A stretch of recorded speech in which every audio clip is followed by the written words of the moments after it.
It starts on a stormy Manhattan bridge, where a pregnant woman fights for breath as her husband pulls his mistress to safety and leaves her trapped in a sinking car. They thought the river would hide the truth. They thought she would never come back, but they had no idea who they were dealing with, because she is not a victim. She is the woman who survived the cold water, rebuilt her life, and returned with evidence that will shatter every lie he ever told. What follows is a story of betrayal, survival, and a courtroom reckoning that hits harder than anyone expects.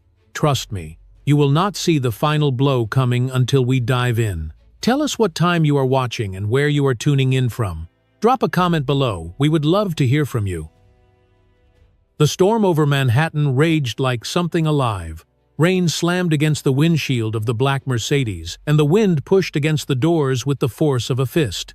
The entire bridge trembled under the weight of the storm, and the headlights of passing cars looked like smears of white in the darkness. Inside, the cabin felt tight and cold, filled with the sharp scent of wet pavement and Ryan's aftershave. Emma sat in the back seat, her hands wrapped protectively around her belly. 6 months pregnant. Her breathing came slow and shallow. She had promised herself she would stay calm tonight, but the pressure in her chest felt unbearable. Every bump in the road made her clutch her stomach a little tighter. Every flash of lightning made her flinch. Up front, the glow of Ryan's phone lit the car in short bursts. The screen kept lighting up with new notifications, one after another. Each time the name appeared, it made Emma's heart pound harder. Play. Emma recognized the name. The woman from Ryan's firm. The woman from the photos. The woman whose perfume had lingered on Ryan's shirts more than once. The woman Emma had begun to fear without wanting to admit it.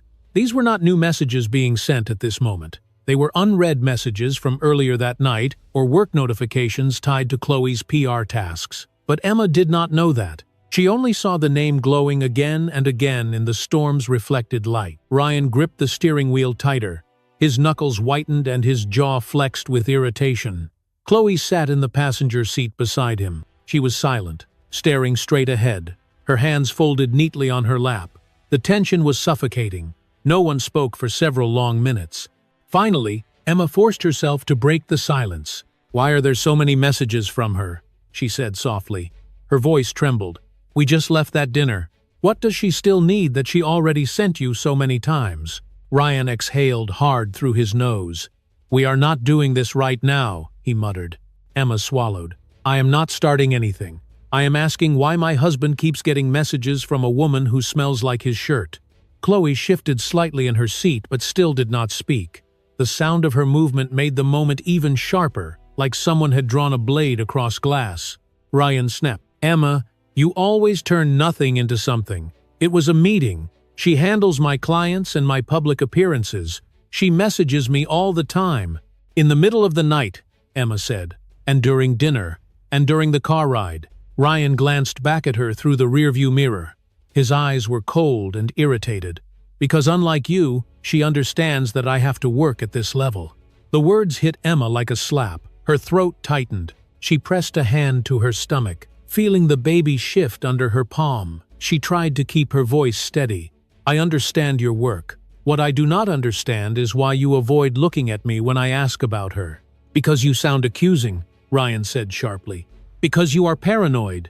Lightning flashed across the sky. Thunder cracked so loud the car seemed to vibrate. The road glistened like glass. Emma felt tears sting the corners of her eyes, but she forced them back. She would not break down. Not here. Not in front of both of them. Another message flashed across Ryan's phone. "Chloe, 2:17 a.m. Emma's heart dropped. She leaned forward slightly. "Why is she messaging at this hour?" Ryan slammed his hand against the wheel. "Stop reading into everything." "I'm not reading into things," Emma said. "I'm reading your phone." Chloe let out a small, uncomfortable breath. Ryan shot her a warning look, then glared back at the road. "Emma, sit back and stop. I have enough to deal with without you attacking me in a storm." Her voice cracked. "I am not attacking you. I am asking why my husband smells like another woman." Ryan turned his head to reply. He took his eyes off the road for 1 second. 1 second too long. A pair of red taillights appeared ahead. A large truck crawled slowly across the bridge. Ryan gasped, jerked the wheel, and the Mercedes lost control. The tires skidded violently across the slick pavement. Water sprayed outward in huge arcs. The car spun sideways. Emma screamed. The world twisted around her in a blur of lights and noise. The Mercedes slammed into the guardrail. Metal screeched. Glass shattered. The front of the car bent inward, and the entire vehicle lurched forward. Half of it hung over the edge of the bridge. Beneath them, the river churned like black, icy claws reaching upward. Emma's head snapped back. Pain shot across her ribs. She tried to move. Her door was crushed. Her seatbelt locked.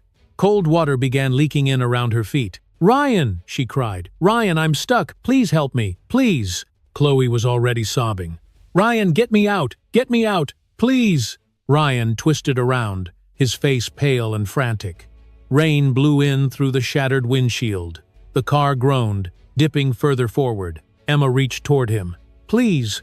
Please, the baby! Help me!" For one suspended second, Ryan froze. Then he made his choice. He grabbed Chloe first. He unbuckled her belt and pulled her toward the broken windshield. She clung to him, trembling uncontrollably. The car shifted again. Metal strained. Water surged in faster around Emma's legs. "I will come back!" Ryan shouted over the storm. "I will come back for you! Hold on!" But his eyes did not meet hers. He did not look back. He climbed out onto the railing with Chloe, pulling her to safety as the Mercedes tilted nose first toward the water. Emma felt her body slide downward. She clawed at the seat. Her fingers slipped. "No," she cried. "Ryan, please. Please do not leave me." The car dropped. The river swallowed her in a violent rush of cold. Darkness closed over her head. She heard nothing except the roar of water and the echo of her own voice fading. On the bridge, Ryan stumbled away from the railing with Chloe clinging to his arm. Rain poured over both of them. A police cruiser arrived, lights flashing wildly across the broken guardrail. The officer shouted, "Sir, was anyone else in that vehicle?" Ryan hesitated. A long, devastating second passed. Chloe stared at him. Ryan looked the officer straight in the eyes. "No, just us." The wind howled across the bridge as if protesting the lie. The storm raged on, refusing to let the truth rest beneath the river. And Emma was gone beneath the dark water, unseen, unheard, and abandoned. The river was colder than any nightmare Emma had ever imagined. It swallowed her whole, dragged her down, spun her like a rag through the current. Her lungs burned, her vision flickered. She reached out into the dark water, but her fingers caught nothing. The sound of the storm faded until it felt like she was sinking inside a silent void. Somewhere far away, she thought she heard her own heartbeat. Then there was nothing. Hours later, miles downriver, the water carried her broken body to a place she did not recognize. A collapsed beam from an old dock slowed the current just enough for a search team to spot something tangled beneath it. A diver signaled to the surface. A second diver reached down and grabbed fabric. A pale arm surfaced. A slow, almost non-existent pulse flickered beneath the skin. A woman, pregnant, barely alive. They pulled her out of the water with urgency sharpened by shock. Her face was blue, her lips were cold, her breath came in thin, rattling gasps. She did not respond when they spoke to her. Her hair clung to her cheeks like strands of seaweed. One diver pressed on her sternum and felt only silence at first. Then, faintly, a flutter. Not strong, but present.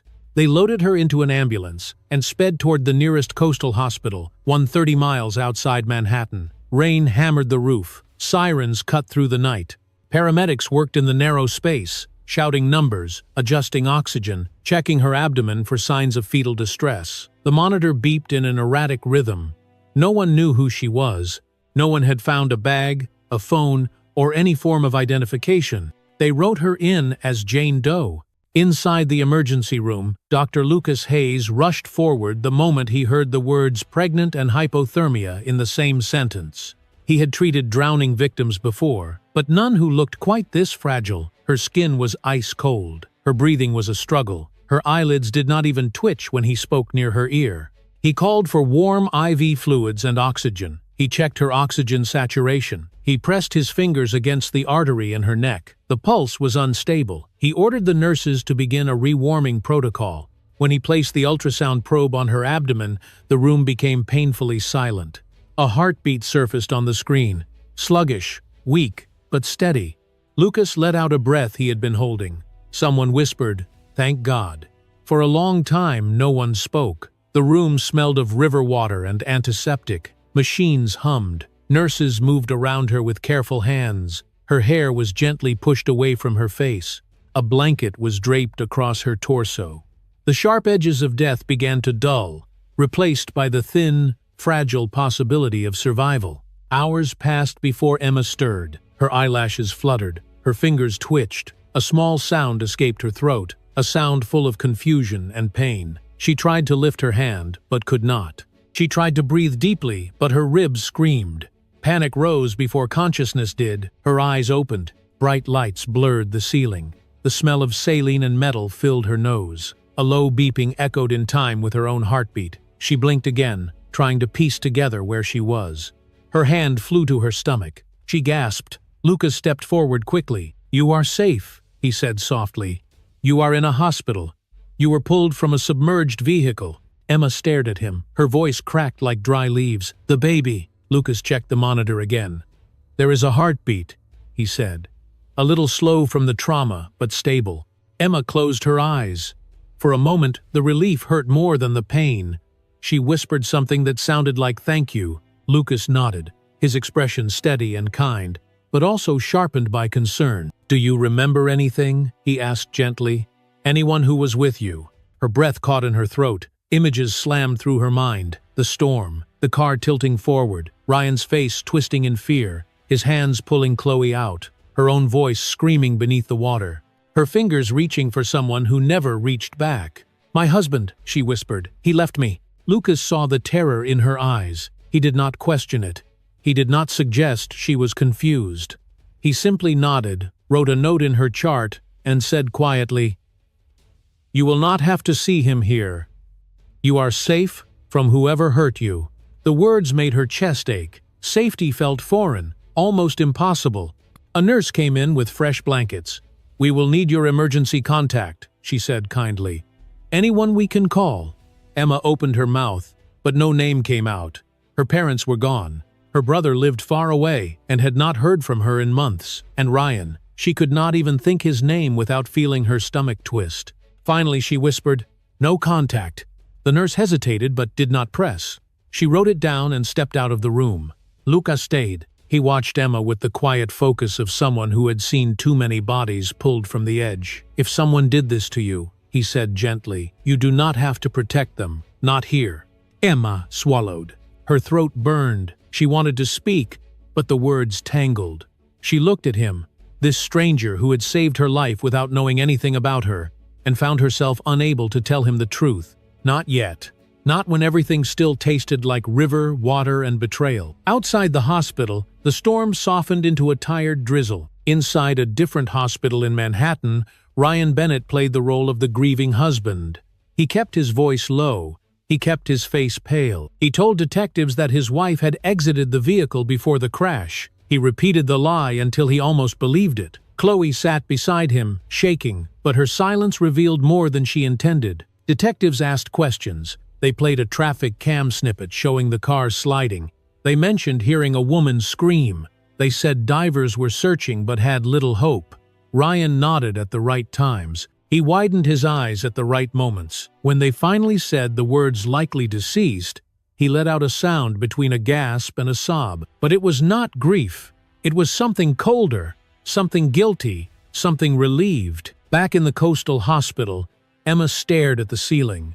The fetal monitor beeped softly beside her. The blanket warmed her body as she fought to stay awake. The truth pressed against her chest, sharp and merciless. Someone had chosen to save her. Someone else had chosen to leave her. She closed her eyes, laying her hand across her stomach. The baby kicked, a small reminder that life still existed inside her. She was alive. The child was alive. And the world believed she was dead. Morning arrived in Manhattan with a gray heaviness that matched the mood inside the hospital where Ryan Bennett Saturday. The storm that had swallowed the night before still lingered in streaks of fog that clung to the windows. Reporters swarmed outside the lobby doors. Cameras flashed. Microphones pointed toward every person who entered, as if tragedy had become a public performance. Inside, Ryan played the role with practiced ease. His shoulders sagged. His eyes looked red. His voice shook at the right moments. He kept repeating the same story to every official and every colleague who stopped by. Emma must have exited the car before the crash. She must have stepped out when he turned to adjust the windshield. She must have walked away in the rain. Every version twisted slightly, shaped to fit the question being asked. No one pressed too hard. No one imagined a respected attorney would lie about losing his pregnant wife. Chloe sat near him, wrapped in a hospital blanket. Her makeup had smeared into soft shadows. She coughed occasionally, more dramatic than necessary. When people asked if she was all right, she nodded and wiped at invisible tears. Her silence supported Ryan's narrative better than words. Medical staff came and went. Detectives returned for follow-up questions. A partner from Ryan's firm arrived with a polished sympathy look and a prepared statement for the press. They wanted to manage the narrative. They wanted to control public perception. A tragedy involving a lawyer from a major firm required delicate handling. Ryan repeated the lie again. There was no one else in the car. He said it with his eyes down, as if the weight of grief strained his neck. He said it softly, so people had to lean in to hear him. He said it slowly, so it sounded like remembering hurt him. The detectives did not argue, but their faces shifted. Something about his story tugged at the truth like a loose thread. Late that afternoon, they approached him again. This time, they carried a printed report from the dive team. "We found the vehicle," one detective said. "The rear of the car was crushed, and part of the back seat has blood and a shredded strip of fabric." Ryan's throat tightened. "Probably from the crash debris," he murmured. "There is more," the detective added. "A witness driving behind you said she heard a woman scream that she was pregnant." Chloe stiffened. Ryan swallowed. "The witness must have heard the wrong thing. The storm was loud." Another detective flipped open a tablet. A traffic camera captured the moment before the car hit the railing. "We can see 3 shapes inside. Faint, but visible." Ryan said nothing. His eyes darted to Chloe. She stared down at her hands, fingers clenched. "Mr. Bennett," the detective continued, "are you absolutely sure your wife was not in the vehicle? We need to confirm every detail." Ryan forced a nod. "She was not in the car." The lie grew heavier inside the room, thick enough to choke on, but no one challenged him. Not yet. Across the city, the media turned his story into a headline. Young Manhattan attorney devastated after storm tragedy. Pregnant wife, missing after vehicle, plunges from bridge. Search continues as husband cooperates with police. Articles praised his strength. Photos showed him gripping the railing of the bridge as if clinging to memory. Some news stations replayed a dramatized visualization of the crash. People commented online that grief looked etched into his face. The world believed him. But miles away, in a quiet hospital room lit by sterile lights, the real tragedy was unfolding inside Emma. She lay still, the blanket pulled up to her ribs. Her hair was damp from a recent sponge bath. Her skin remained pale from the cold that had nearly taken her life. She stared at the ceiling without blinking, as if trying to keep the memories from crawling back inside her mind. Lucas checked her vitals, then stepped back, giving her space. He sensed she did not need conversation. She needed silence. But silence made the memories sharper. She remembered the perfume on Ryan's shirt, a sweet, expensive scent she did not own. She remembered the strange late nights, the sudden changes in his tone whenever she asked simple questions, the way he angled his phone away from her, the way Chloe lingered in conversations, the way Ryan had introduced her at company events with a rehearsed smile and a faintly distracted expression. She had tried to dismiss it. She had blamed herself. Stress from work, pregnancy hormones, lack of sleep. She had told herself that marriages had rough seasons, that Ryan was overwhelmed with his new position. She believed that if she stayed soft and understanding, everything would settle again. But the truth had been sitting beside him in the passenger seat the whole time. She remembered the gala photo, Ryan leaning close to whisper something into Chloe's ear, Chloe's hand resting on his arm, their smiles too synchronized, too intimate, too practiced. Emma had stared at the photo in the kitchen months ago, feeling her heart sink like a stone. When she confronted him gently, he had snapped, accused her of being insecure. He made her feel unreasonable for reacting to what any woman would have recognized. She remembered her birthday dinner, when Ryan had turned away from her mid-conversation to answer a phone call from an unknown number, leaving her alone at the table while her food went cold. Chloe walked in 10 minutes later, claiming she had been just passing by. Ryan had acted surprised, but Emma saw the glance between them, a glance filled with history. Now, lying in the bed with an IV in her arm and oxygen flowing softly against her nose, Emma saw everything clearly. All the red flags she had ignored, all the excuses she had accepted, all the moments she had given him the benefit of the doubt. She felt foolish, but more than that, she felt broken. The river had not killed her. The betrayal had. When she closed her eyes, she saw the interior of the Mercedes tilting toward the water. She saw Ryan's hand reaching for Chloe. She saw her own fingers slipping on wet leather as she begged. She heard the exact tone in his voice when he said he would come back. A tone without conviction. A tone without love. She understood now that he never intended to return. He chose the woman beside him. He chose comfort. He chose fear. He chose the life he wanted more than the life he had promised her. Lucas stepped quietly to the doorway, intending to leave her to rest, but paused when he saw the look on her face. Her eyes were open again, staring at nothing, filled with a stillness that frightened him. Not panic, not disorientation, recognition. Emma was finally understanding the full truth. He wanted to say something comforting, but she whispered first. "He left me," she said. Her voice was barely audible. He chose her. Lucas did not respond. Some truths did not need answers. Emma turned her head slightly toward the window. The sky outside was clearing, a thin line of pale blue peeking through the gray. She blinked once, then she accepted something silently and completely. Ryan had not hesitated. He chose Chloe because he wanted her more. He chose Chloe because he loved her more. He chose Chloe because Emma, in that moment, was not the person he wanted to save. Emma closed her eyes again. Not in peace, not in resolution, in understanding. The days that followed moved slowly, like time itself was trying not to disturb the fragile woman lying in the hospital bed. Emma remained weak, her skin pale and cool, her breaths shallow, but the immediate danger had passed. The rewarming treatments worked, her blood pressure steadied. The fetal monitor settled into a soft, continuous rhythm. Nurses whispered that it was a miracle. Doctors said they had never seen someone survive so long underwater. But survival did not feel like a blessing to her yet. It felt like waking up in a world where nothing familiar existed. Lucas continued checking on her more often than medical protocol required. He arrived first thing in the morning with a clipboard and a cup of warm water.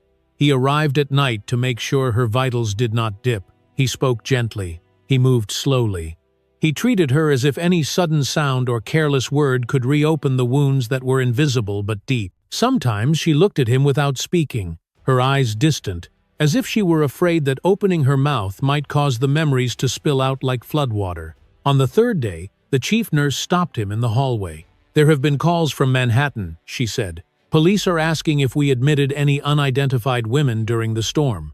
Lucas felt a tightening in his chest. "What did you tell them?" "Lo?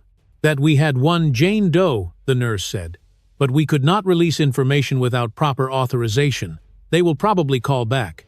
He nodded, but his jaw clenched, his instincts sharpened. Something about the questions felt wrong. He returned to Emma's room. She was awake, staring at the wall. Her fingers twisted the corner of her blanket again and again, as if she were trying to keep her hands busy so her mind would not think. "Emma," he said softly, "do you remember giving the hospital permission to share your information with anyone in Manhattan?" She shook her head, a tiny movement. "Then you do not have to worry," he said. "No one will know you are here unless you want them to." Her throat tightened. "They are looking for me." He heard the fear beneath her whisper. Not the fear of being found as a missing person, the fear of being found by someone specific. He pulled a chair closer. "Tell me why that scares you." She hesitated.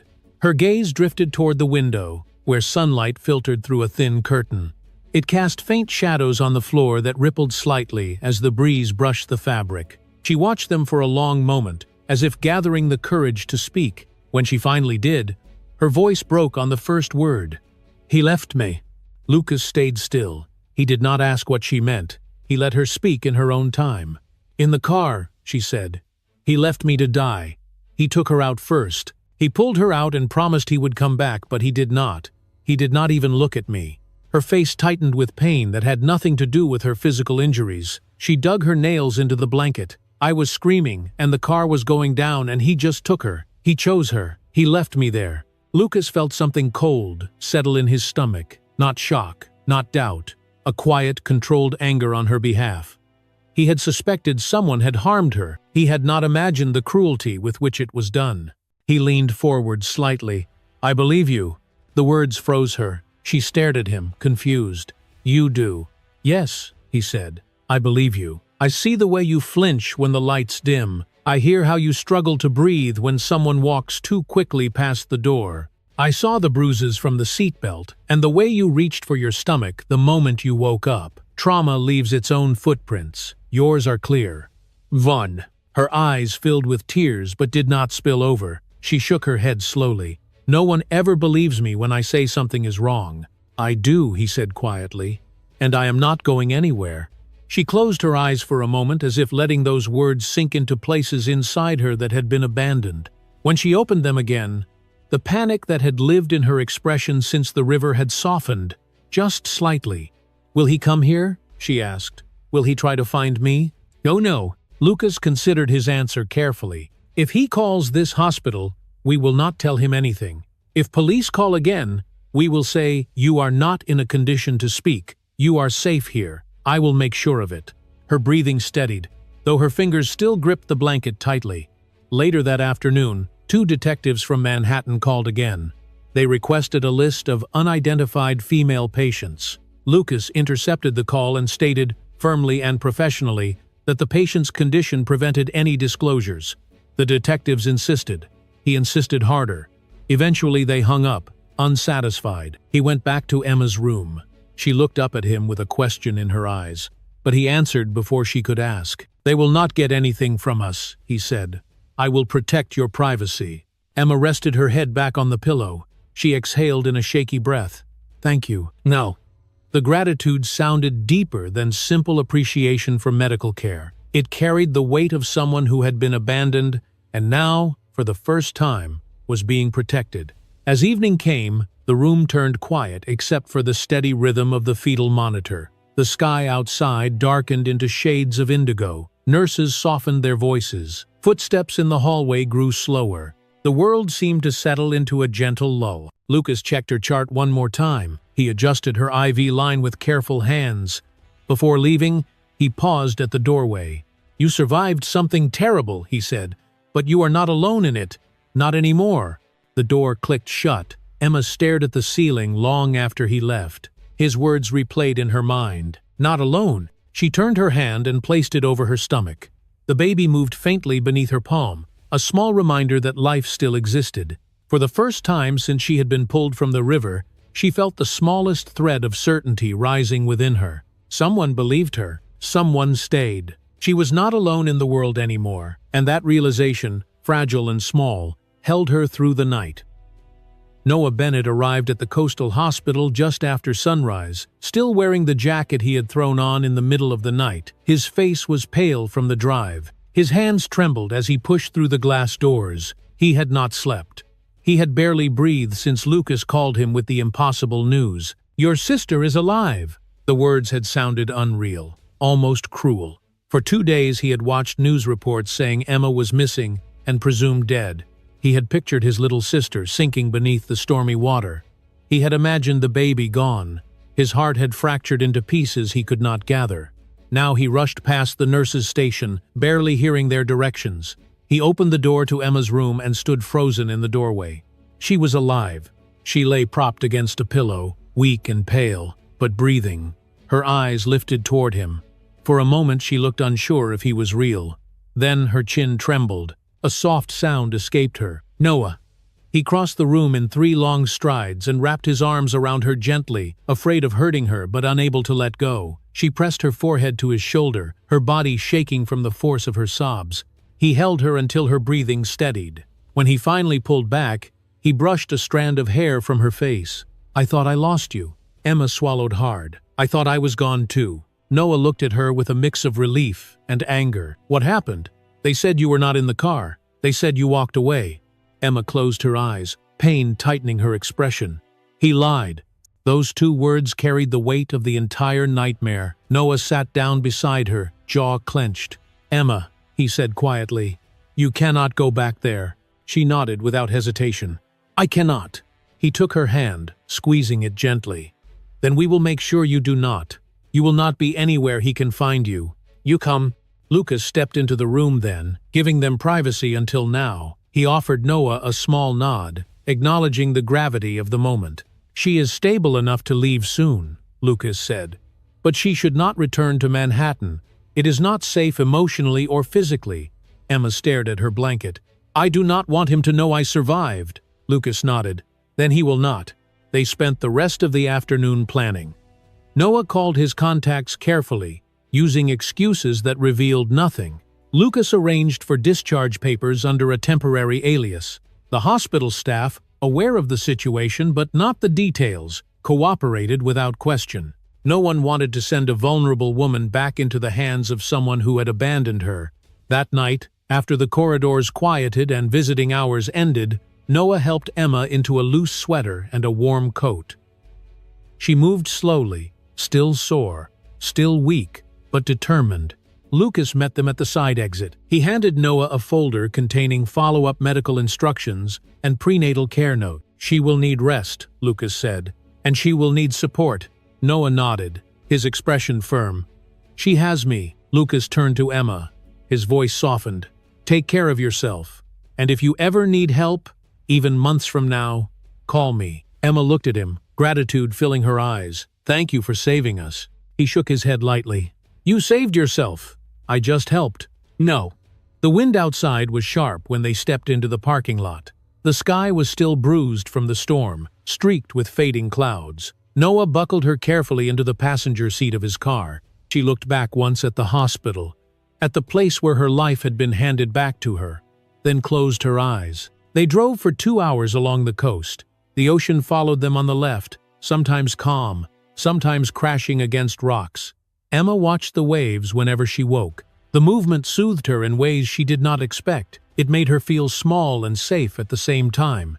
By the time they reached the little seaside town, the sun was rising again. The streets were quiet. Old wooden shops lined the main road. A small cafe bookstore sat on the corner, its windows glowing warmly despite the early hour. The owner, an older woman with kind eyes, led them up a narrow staircase to the attic room she sometimes rented to seasonal workers. It was small but homey, a single bed, a tiny window overlooking the ocean, a wooden dresser that smelled faintly of salt, a lamp with a frayed shade. The kind of place no one would think to search. The kind of place where a broken heart could hide. Emma sat on the edge of the bed, breathing slowly. "It is perfect," she whispered. Noah exhaled in relief. "You can stay here as long as you need. I will cover the rent. I will come every weekend. You do not have to do anything except rest." "No." Emma lay back, one hand on her stomach. The baby kicked lightly beneath her palm. It felt like a quiet reminder that, despite everything, life continued. Days passed. Emma learned the rhythms of the little town. She spent mornings in the cafe downstairs, sipping tea while the owner baked fresh pastries. She watched locals stop in for coffee before work. She listened to their soft greetings, their gentle laughter, their simple stories. The world felt different here, slower, kinder, but the nights were harder. She had nightmares, not of the river, but of the car tilting forward, of Ryan pulling Chloe by the arm, of his eyes refusing to meet hers. She woke sweating. Sometimes she woke crying. She would sit by the attic window, hugging her knees, whispering to her unborn child that they were safe now. Lucas visited twice during the first week. He brought vitamins, prenatal supplements, and a soft reassurance she did not know how much she needed. When he checked her heartbeat and the baby's heartbeat, he never rushed. He never asked questions that would hurt. He simply gave her the calm she could not give herself yet. By the end of the month, Emma could walk through town without fear gripping her chest. She still kept her hood up. She still avoided long conversations, but she breathed easier. And sometimes, when she stood by the shore, the waves felt like they were washing away pieces of her pain.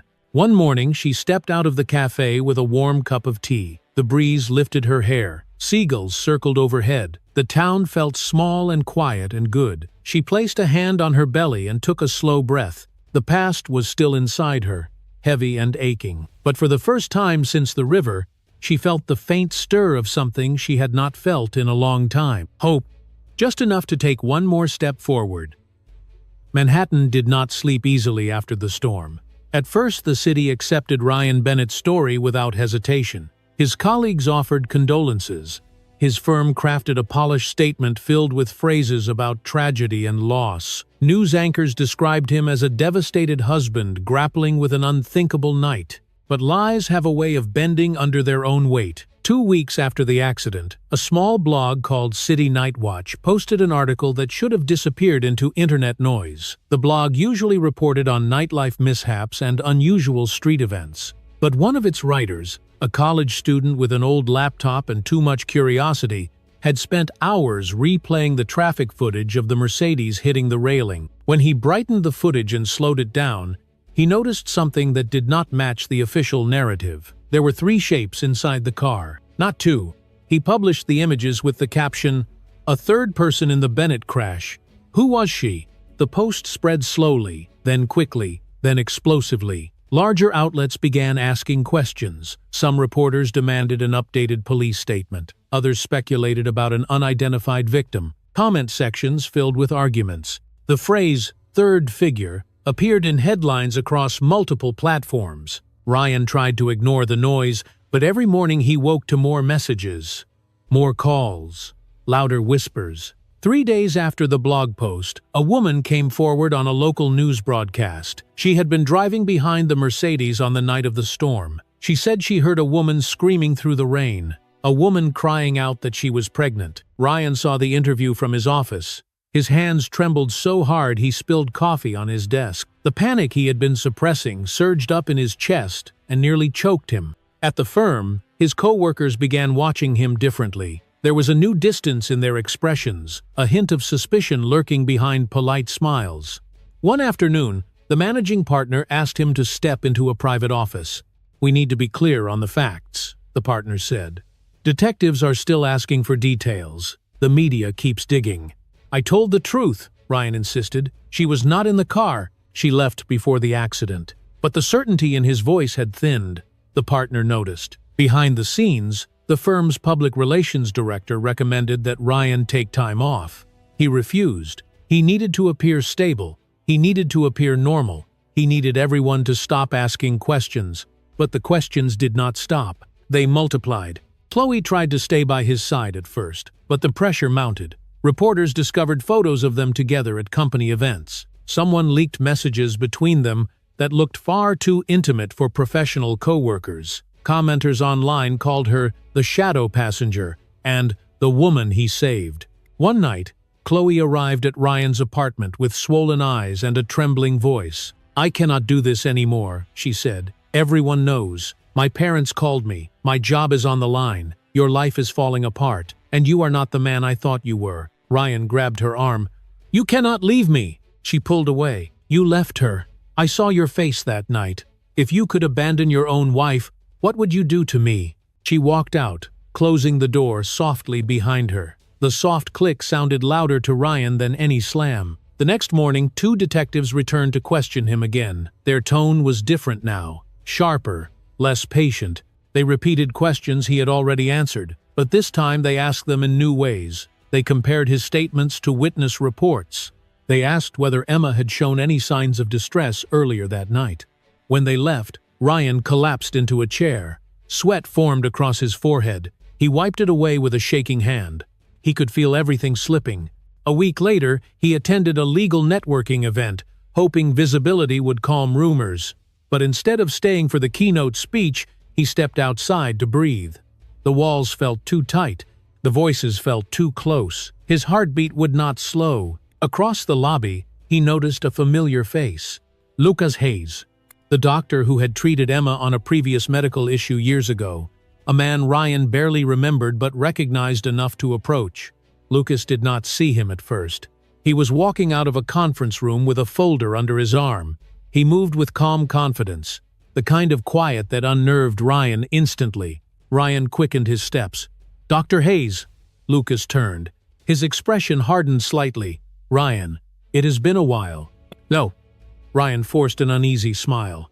"I heard you were speaking at this event." Lucas nodded without committing to conversation. Ryan shifted his weight. His voice came out strained. "Do you know anything about the investigation?"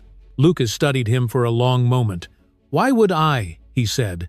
Ryan ran a hand over his face. "Because there is talk about a third person. They think she was in the car." Lucas remained silent. Ryan swallowed. The truth he had buried began scraping at the edges of his mind. "Do you think she could still be alive?" Lucas did not react immediately. He watched Ryan with steady eyes that made him feel as though he were being examined, weighed, and judged. "Why would that idea scare you?" Lucas asked finally. Ryan blinked rapidly. "What? You asked if she could still be alive?" Lucas repeated. "Most husbands who lose their wife cling to hope. They do not fear it." "No." The words carved through Ryan with surgical precision. He took a step back, his voice trembling. "If she is alive, everything changes." Lucas nodded. "Yes, it does." Ryan's breath hitched. His entire body went cold. He had imagined Emma dead beneath the water.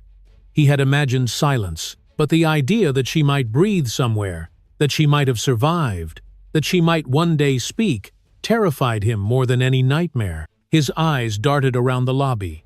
Every shadow felt like a watcher. Every voice sounded like a threat. His carefully crafted lies no longer felt sturdy. They shook beneath him like the bridge on the night he let her go. He whispered something so faint, Lucas barely heard it. "She could ruin me." Lucas's expression darkened. "Or she could simply tell the truth." Ryan stumbled backward, unable to hold the doctor's gaze. His heart pounded with a fear he could no longer hide. He walked away as if fire chased him, and for the first time since the accident, he understood something he had tried to deny. The truth was not buried. It was alive somewhere, and it was coming. The storm arrived without warning. One moment the sky above the little seaside town was a calm shade of gray, and the next it turned thick and heavy, as if a wall of darkness had swept in from the open sea. Wind howled against the rooftops. Branches snapped in the alleys. Rain slammed the windows so hard the glass shivered in their frames. Emma stood at the attic window watching the clouds churn. The sound felt too familiar. It echoed the night she lost everything. Her fingers tightened around the curtain. Her breath trembled. She whispered to the baby inside her belly, trying to soothe both of them. "It is just a storm," she said softly. "We are safe." But her words barely left her lips before a sharp pain tore through her abdomen. It forced her forward, her hand gripping the edge of the window frame. She gasped. She felt the tightening again, stronger this time. Not the gentle pressure she had learned to expect. This was deep, urgent, and unmistakable. Her knees weakened. She pressed a hand to her stomach. "Not yet," she whispered. "Please, not yet." Another contraction hit, even harsher. She reached for her phone with trembling hands and called Noah. Her voice cracked when he answered. "I need you. I think it is happening." He was at the cafe door in minutes.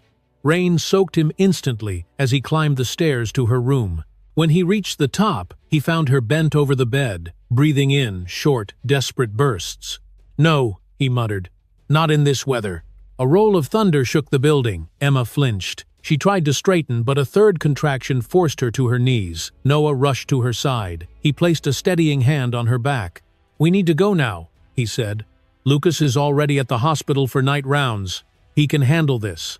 Emma tried to speak but could only nod. She clung to Noah as he guided her down the narrow staircase. Rain battered the windows. The cafe owner hurried toward them with towels and a worried expression. "Take my car," she insisted, pressing the keys into Noah's hand. "It has better traction." Noah thanked her and helped Emma into the back seat. She curled against the cushions, grabbing the headrest as another contraction ripped across her abdomen. The storm intensified. Sheets of water flew across the windshield, blurring the world outside into violent streaks. Noah drove with both hands tight on the wheel. The road glistened under the storm, every curve a threat. The wipers struggled to keep up. A flash of lightning illuminated the road ahead for only a second before darkness swallowed it again. Emma gasped and doubled over. "It hurts," she cried. "I know," Noah said. His voice was steady, but fear throbbed beneath it. "Just keep breathing. We are going to make it." The hospital lights finally appeared through the storm. Noah pulled into the emergency lane just as another blast of wind rocked the car. He jumped out, ran through the rain, and opened her door. Emma clung to him, nearly collapsing as she stepped onto the wet pavement. Thunder cracked overhead. A nurse rushed out with a wheelchair, shouting instructions over the roar of the storm. They wheeled Emma through the sliding doors, dripping water across the tiles. Lucas appeared at the end of the hallway the moment he heard the commotion. His sleeves were already rolled up. He moved toward Emma with purpose and concern. "How far apart are the contractions?" he asked Noah. "She barely has time to breathe between them." Lucas crouched beside Emma. She lifted her head, tears streaking her cheeks. "I am scared," she whispered. "I know," he said gently, "but you are not alone. I am right here. We are going to deliver your baby safely." "US." They brought her into a delivery room where the storm's roar shook the walls. Nurses gathered equipment at lightning speed. The fetal monitor beeped rapidly as the baby's heartbeat struggled to stay steady. The force of each contraction made Emma clutch at the sheets, her face pale with pain. Lucas stood at her side. "Emma, you need to focus on your breathing.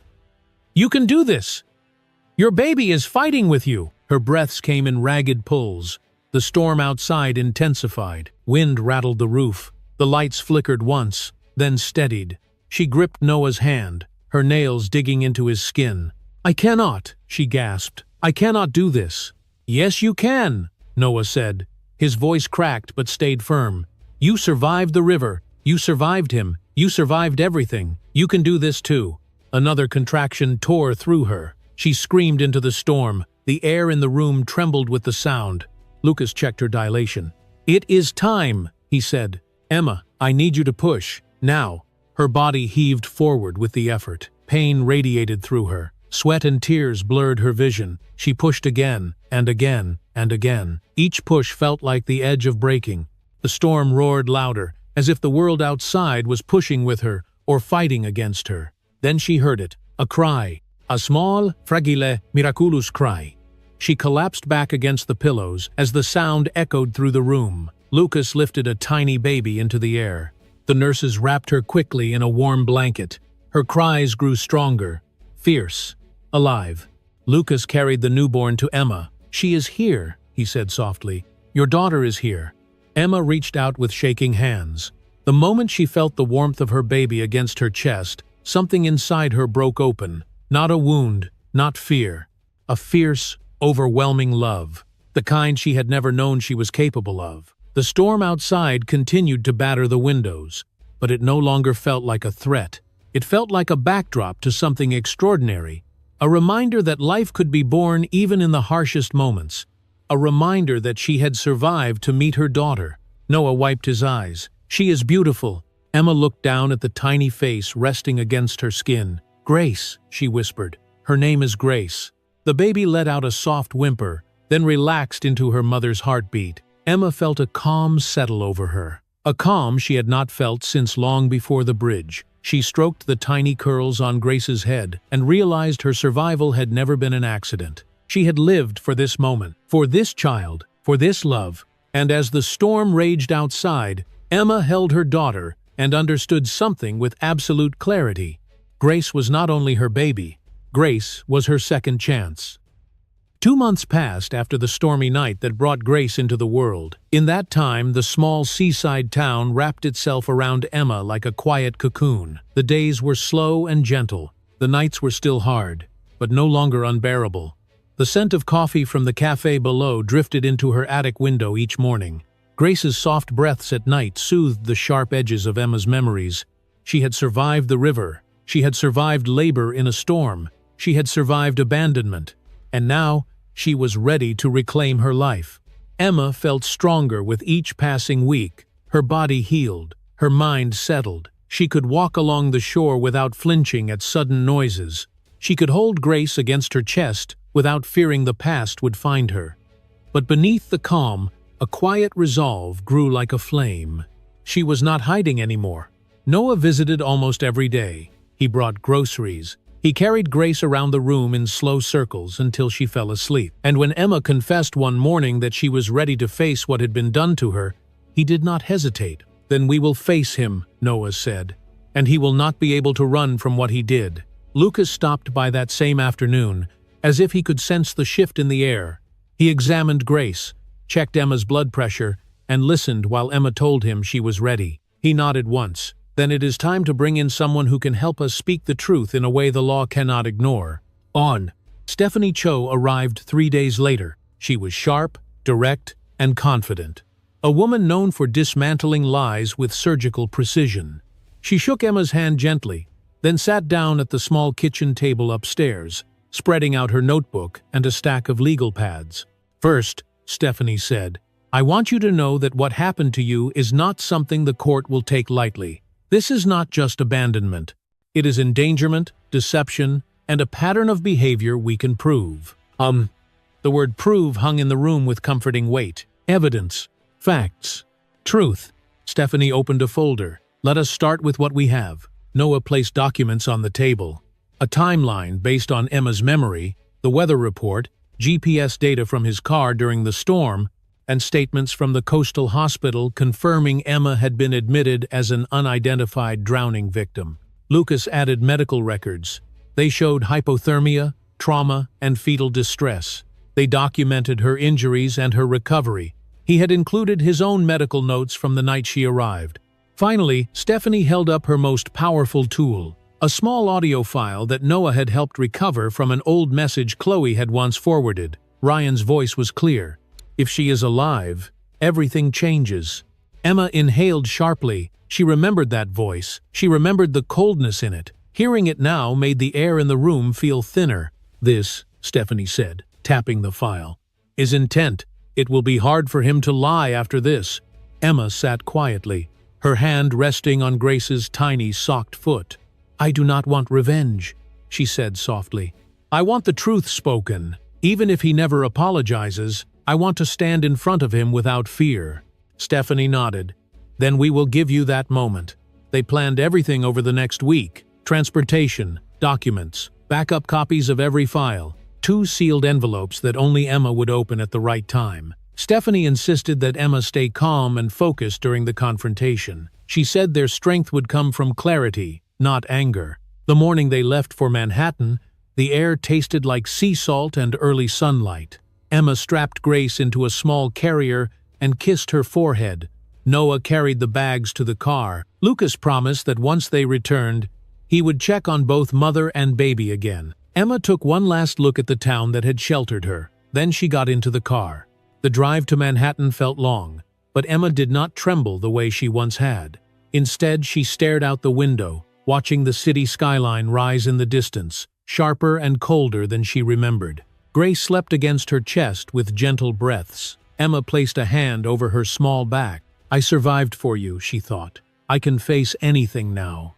When they reached the law firm where Ryan worked, Stephanie walked ahead with confident strides. She led them into the elevator, up 20 flights, and into a glass conference room that overlooked the city.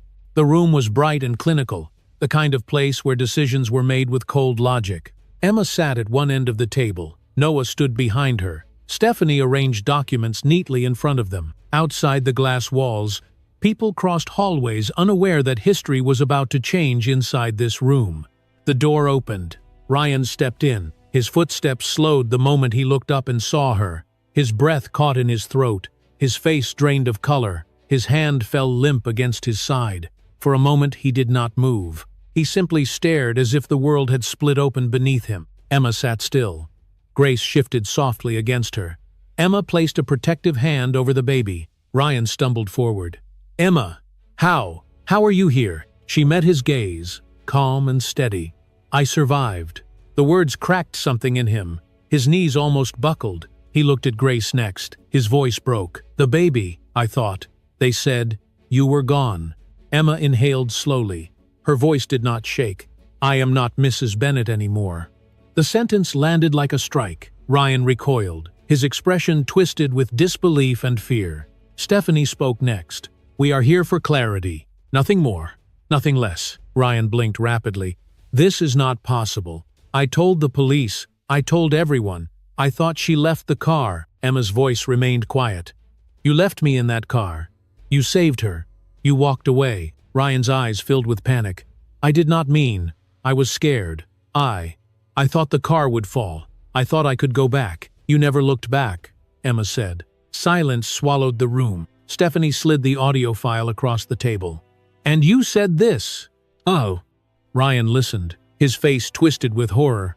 I did not know anyone heard that. I was upset. You were preparing for the possibility that she survived, Stephanie said, because you knew what that meant. Ryan's breathing became shallow. The walls of the glass room felt tighter and tighter. Sweat formed across his forehead. His hands shook. Emma watched him without hatred, without rage, only truth. You made your choice, she said. Now I am making mine. Ryan's voice cracked. Emma, please, I did not want this. I never wanted any of this. But the performance he relied on for months no longer worked. The mask was gone. The room saw him clearly. He trembled. He swallowed hard. And for the first time since the night of the storm, Ryan realized something he could not outrun. His lies had a heartbeat. His choices had survived. And the truth he abandoned on the bridge had come back, alive and undeniable. The federal courthouse in Manhattan filled long before the morning sun reached the glass facade. Reporters crowded the steps with cameras raised high. Microphones pointed toward the doorway like a forest of metal stems waiting for the first sign of movement. Curious citizens lined the sidewalks, whispering to one another as they clutched coffee cups and craned their necks to see. The case had already captured the city. A husband, a missing pregnant wife, a river rescue no one knew about, a third figure in a car. Rumors had mixed with facts until the entire story felt like something pulled from a crime documentary. Everyone wanted to know the truth. Inside, the courtroom hummed with tension. Wooden benches filled with journalists, legal observers, and everyday New Yorkers who had followed each development. Even the security officers moved with heightened alertness, sensing the weight of the day. The doors opened softly. Emma entered. She walked slowly, carrying Grace in a soft knit blanket against her chest. Noah walked beside her with protective confidence. Lucas followed behind them with calm focus, and Stephanie Cho led the small group with measured steps. Conversations stopped. Heads turned. The sight of Emma, alive and steady, froze the entire room. Whispers spread like a wave. She survived. That is her. And the baby lived. What did the husband do? Emma did not look at the crowd. She focused on her breathing and the warmth of Grace sleeping against her. She felt the courtroom's weight settling around her, but she stayed upright. She had come here to speak the truth without fear. Then the opposite side of the courtroom doors opened. Ryan walked in. His suit was neatly pressed, but his face betrayed him. He looked pale, physically smaller, as if the lies had eaten pieces of him from the inside. He scanned the room nervously. When his eyes met Emma's, he froze. Shock washed over his features. His knees faltered. He gripped the table for balance. It was as if seeing her alive inside a courtroom, rather than haunting the corners of his imagination, shattered whatever internal structure he had left. Grace stirred lightly. Emma lifted a hand to steady her. The judge entered. Everyone rose. Once seated again, the proceedings began. Stephanie stood with confidence. Your Honor, today we present the full truth of what happened on the night of the storm. We present evidence of abandonment, intentional deception, and misconduct that put the life of a pregnant woman and her unborn child at risk. Ryan flinched at every word. The first piece of evidence shown was the timeline. Cell tower records, weather reports, GPS pings from Noah's phone that proved Emma could not have wandered away from the accident scene. The courtroom examined the photos next. The blurry but undeniable shapes inside the Mercedes. 3 figures, not 2. A detective testified that the witness report of a woman screaming she was pregnant had been dismissed early because Ryan insisted there were only 2 passengers. A nurse from the coastal hospital explained how Emma had arrived with signs of near drowning and physical trauma consistent with being trapped inside a sinking vehicle. Then Lucas testified. He described her injuries, the initial pulse, the hypothermia, the fetal distress. He explained how she woke in panic and whispered that her husband had left her. The courtroom leaned forward at every word he said. Ryan tried to object, but the judge stopped him. You will have your turn. When it came, his turn was brief and faltering. I did not know she was in the car, Ryan insisted. The storm was loud. I thought she got out before the impact. I panicked. Anyone would have. But the audio recording came next. If she is alive, everything changes. His voice filled the courtroom, cold, afraid, calculating. Ryan pressed his hands against his face. That was taken out of context, he muttered. But the damage was done. The room reacted with shock and disgust. Even reporters lowered their cameras for a moment, as if the truth required silence to settle. Stephanie stepped forward again. Your Honor, this was not fear of loss. This was fear of exposure. Emma sat still through all of it, her expression calm, steady. She touched Grace's back gently as her daughter slept. That small movement seemed to anchor her in the moment. When the judge finally spoke, the room went silent enough to hear the hum of the ceiling lights. Mr. Bennett, the judge said, this court finds that your behavior on the night of the accident and your conduct in the weeks and months following demonstrate a severe failure of responsibility and truthfulness. Ryan stared ahead with empty eyes. You abandoned your wife during a life-threatening emergency and then misled law enforcement. You denied witnessing her struggle. You knowingly withheld information that could have led to her rescue. Ryan's breath stuttered. His fingers dug into the wooden table. Therefore, the judge continued, I award Emma Bennett sole legal and physical custody of the child, Grace Bennett. A soft cry of relief escaped someone in the back row. Emma closed her eyes briefly, overwhelmed by the weight of the decision. The judge continued, Mr. Bennett will have no visitation rights until he completes a full psychological evaluation and demonstrates improvement in impulse control and emotional stability. Ryan's shoulders collapsed inward. Additionally, this court orders an independent investigation into your statements to law enforcement and your actions during the accident. Any findings of negligence or intentional deception will be considered for further prosecution. Ryan opened his mouth as if to speak, but no sound came out. His hand trembled violently on the table. A journalist in the audience whispered, His career is over. Another murmured, He did this to himself. The judge concluded, This court stands for truth, and today the truth has been spoken. The gavel struck once. Sharp. Final. Emma hugged Grace closer. Noah placed a steady hand on her shoulder. Lucas exhaled quietly, relief softening his posture. Stephanie closed her folder with a small nod of satisfaction. Across the room, Ryan sank into his chair. His face crumpled. His body shook. His breath came in broken gasps, not because his lies were uncovered, but because the consequences were no longer avoidable. He had feared Emma's survival. Now he finally understood why. She had not come back for revenge. She had come back for the truth, and the truth had destroyed him. When Emma stepped out of the courthouse and felt the cold Manhattan air touch her cheeks, she did not feel victorious. She did not feel triumphant or powerful. She felt steady, like someone who had walked through the darkest place imaginable and had finally stepped into a softer light. Noah opened the back door of the car for her. She placed Grace gently into the seat, adjusting the blanket around her tiny hands. The city noise faded the moment the door closed. She sat beside her daughter during the long drive back to the seaside town. The skyline disappeared behind them, swallowed by distance and memory. Emma watched it go without sadness. Manhattan had taken everything from her. It had also given her the chance to reclaim herself. When they arrived at the town, the sky was painted in soft shades of lavender. The ocean breathed calmly. The wind carried the scent of salt and pine. Emma stepped out of the car and inhaled the familiar air that had saved her. Noah carried her bags upstairs while she settled Grace into her bassinet. The attic room felt warmer than she remembered. The afternoon sun poured through the window, catching the soft strands of Grace's hair. Emma leaned over the small crib and stroked the baby's cheek. Grace opened her eyes slowly, blinking up at the light. "You are safe," Emma whispered. "We both are." In the days that followed, life settled into a gentle rhythm. Each morning, Emma walked down the narrow stairs to the cafe, holding Grace against her chest. The owner brewed her a cup of warm tea before she even asked. Locals waved from their tables or smiled when they saw the baby. The sounds of clinking mugs and soft laughter filled the space with a kind of peace Emma had never known in Manhattan. Grace grew stronger. Her small hands curled around Emma's fingers with surprising determination. Her eyes followed the flicker of sunlight on the wall. Sometimes she smiled in her sleep, a tiny upward curve that made Emma's heart ache with something tender and new. In the evenings, Emma walked along the shore. She would stand where the tide reached up to touch her shoes. She watched the horizon stretch out in front of her, endless and calm.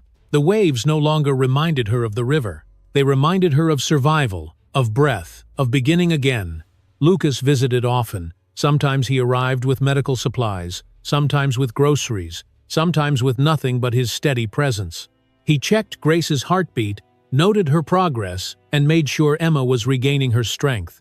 But he never pushed. He never asked for more than she could give.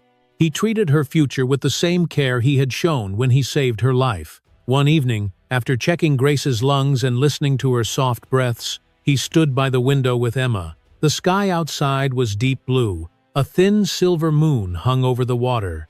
"You look different," Lucas said gently, more at peace. Emma wrapped her arms loosely around herself. "I think I am finally letting go." Lucas glanced at her. "You earned that," she smiled faintly. "Peace used to feel like something other people had, something impossible for me." "Not anymore," he said. She did not reply right away. She watched the moonlight ripple on the waves before speaking again. "I survived because someone chose to stay. I will not forget that." Lucas's eyes softened, but he did not speak. He did not need to. A few days later, a letter arrived in the mailbox downstairs. The handwriting was familiar in a way that made Emma's stomach tighten. She carried it upstairs slowly, sat on the edge of her bed, and stared at the envelope without opening it. She did not need to. Inside would be apologies written out of fear, guilt, or loneliness. Words he never had the courage to say when she begged for help inside that sinking car. Promises he would not have kept. Regrets spoken too late to matter. Emma placed the envelope in a drawer and closed it gently. She did not hate Ryan. Hatred would have tied her to him forever. What she felt now was something quieter, something final. The kind of closure that came not from punishment, but from understanding she no longer owed him a single piece of her heart. Noah visited that afternoon. He found her standing by the window, Grace sleeping in her arms. He kissed her forehead and looked at his niece with pride. "She is getting stronger," he said. "So am I," Emma replied. He smiled. "You deserve this life." Emma gazed down at Grace, feeling the warmth of her daughter's tiny body. "I think this is the life I was meant to find, not the one I lost." That night, after Noah left, Emma wrapped Grace in a soft blanket and carried her to the shore. The waves glowed faintly under the moonlight. The wind whispered through her hair. She stood there a long time, her feet sinking gently into the cool sand. Grace stirred and let out a small sigh. Emma lifted her slightly and kissed the top of her head. "I am not afraid anymore," she whispered. "Not of the past, not of him, not of anything." A calm pressed into her chest. Not the quiet forced by fear, but the stillness shaped by healing. The storm that once defined her story had been replaced by the sound of waves brushing the shore. She walked back toward the cafe, the soft glow of its lights guiding her like a lighthouse. Each step felt steady. Each breath felt whole. When she reached her attic room and placed Grace in her crib, she paused for a moment, letting the peace settle deep inside her. She touched the baby's cheek again, feeling the soft pulse of life beneath her fingertips. Everything she had endured, everything she had survived, led her here, not to revenge, not to anger, but to a life rebuilt from truth, strength, and love. Emma turned off the lamp, the room dim except for the moonlight spilling through the window. She lay beside her daughter and closed her eyes. For the first time in a long time, sleep came easily, and with it came the quiet after the storm.